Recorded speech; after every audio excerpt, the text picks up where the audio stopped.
महादेव्ये शिवाय सततं नमः। नमः प्रकृते भद्राये नियता प्रणता स्मता।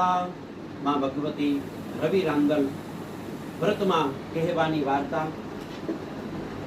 विश्वव्यापक सूर्यनारायण युवान उंमરના છે અને મૃત્યુલોકમાં ભગવતી રાંદલના ચમત્કાર જોઈને મનમાં વિચાર કરે છે કે રાંદલ જેવી સ્ત્રી સાથે પોતાના લગ્ન થાય તો સારું। એક દિવસ પોતાની માતાને સૂર્યનારાયણ કહે છે, શું કહે છે?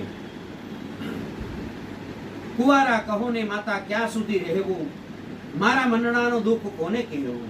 વિશ્વકર્માની પુત્રી છે, સાણી વાત કરો પાકીને મારી રાણી।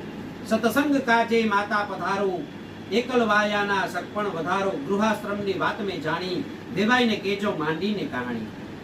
રાંદલ માતાજી જવાબ આપે છે કે દીકરી તું ભાઈ તેવો સૂર્યનો પંથ, ભમતો ભટકતો ના જોઉં રે કંથ। દીકરી મારી બહુ રૂપાળી, બેઠી નથી કદી ભૂખ તો કાઢી। સૂર્યનારાયણની માતા વિશ્વકર્માના પત્નીને પોતાના દીકરાને માટે તેની દીકરીની રાંદલનું માગું કરે છે। વિશ્વકર્માના પત્ની તે વાતને સ્વીકારતા નથી। એને કહે સૂર્ય સવારે વિશ્વની પ્રદક્ષિણાએ જાય અને રાંદલ ભૂખી આખો દિવસ રહી ન શકે અને પતિવ્રતા ધર્મ પાળવામાં દુઃખ પડે। સાંજે સૂર્યનારાયણ ભગવાન ઘેર આવે છે, પોતાની માતાને પૂછે છે કે માતા તમે મારા સંબંધ માટે વિશ્વકર્માને ત્યાં જઈ પાકું કરી આવ્યા છો ને? માતા સુણાવે સૂર્યને વાણી, જોરથી કન્યા લેતા મેં નથી જાણી।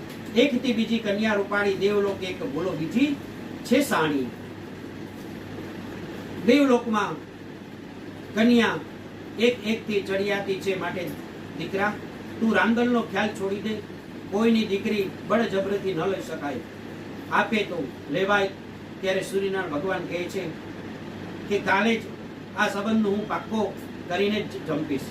તમારા માટે રાંદલ પોતે તાવડી લેવા આવે તો કહેજો કે તાવડી એટલે ઠીકરી, ખૂટશે તો દીકરી લઈશ। બીજે દિવસે સૂર્ય તો પ્રવાસે ઉપડી જાય છે, ત્યારે ખરા ઉનાળે 16 કળાએ સૂર્ય પ્રકાશે છે અને વાયુ વંટોળ તોફાનના ગણેરા, તન તપતા તાપો તો કિરડો તણેના। ઠીકરી ફૂટી લીધી દીકરી પલમાય, સૂર્ય પ્રતાપ સાથે મળી ગયા। વાયુ વરુણ દેવનો સાથ લઈ સૂર્ય તોફાન મચાવે છે। વિશ્વકર્માની પત્ની રાંધે છે, જ્યારે છાપરા ઉપરથી નળિયું તાવડી ઉપર પડ્યું અને તાવડી ફૂટી ગઈ, ત્યારે રાંદલને ઝટ લઈ સૂર્યનારાયણની માતા પાસેથી તાવડી માંગવા મોકલે છે। સૂર્યનારાયણની માતા પોતાને પુત્રને કહ્યા મુજબ શરત રાંદલને કહે છે કે રાંદલ આ વાત હસી કાઢે છે અને સાંભળીને જતા તાવડી એમ ક્યાંથી ફૂટી જવાની છે। તાવડી લઈ જાય છે પોતાની માતાને રાંદલ શરતની